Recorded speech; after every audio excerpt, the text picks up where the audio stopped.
अस्सलाम वालेकुम। बकरीद में काम आने वाली बेहतरीन टिप्स। पाए की बदबू ख़त्म करनी हो तो पाए पकाते वक्त इसमें थोड़ी सी दालचीनी, सफ़ेद ज़ीरा और लौंग डाल दें। घर में नागवार महक भी नहीं आएगी और पाए बहुत लजीज बनेंगे। अक्सर ख़वातीन से कोफ्ते पकाते वक्त टूट जाते हैं। चम्मच से हिलाने के बजाय देगची को हरकत दें, इस तरह कोफ्ते टूटेंगे नहीं। और चपली कबाब को टूटने से बचाने के लिए इसमें मकई का आटा डाल दें। अगर मकई का आटा उस वक्त मौजूद ना हो तो एक अंडा फेंट कर शामिल कर दें, कबाब नहीं टूटेंगे।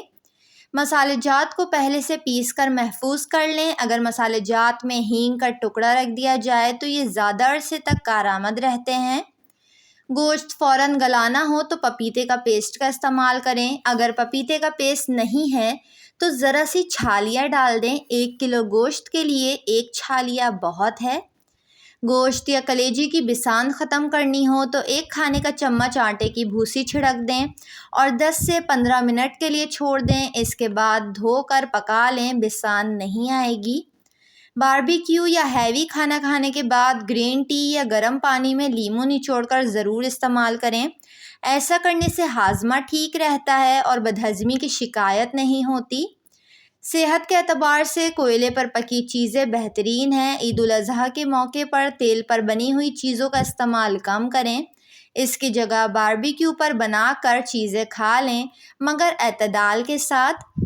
ईद पर नरम, मुलायम और ख़ूबसूरत जल्द चाहिए तो रोज़ाना 1 लीटर पानी का इस्तेमाल करें।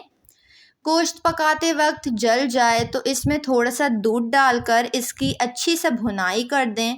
जब दूध बिल्कुल खुश्क हो जाए तो गोश्त से जलने की बू भी नहीं आएगी और गोश्त इंतहाई मज़ेदार हो जाएगा।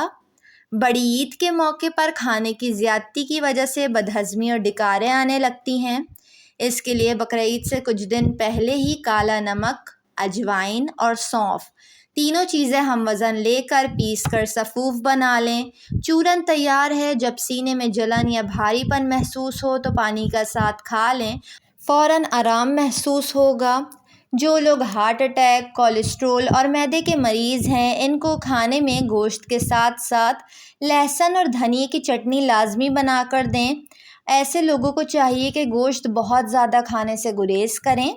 सालन से ग्रेवी खुश्क करनी हो तो 2 चाय का चम्मच खसखस तवे पर भूनकर पानी के साथ पेस्ट बना लें, सालन में डाल दें, हल्की आंच पर पका लें।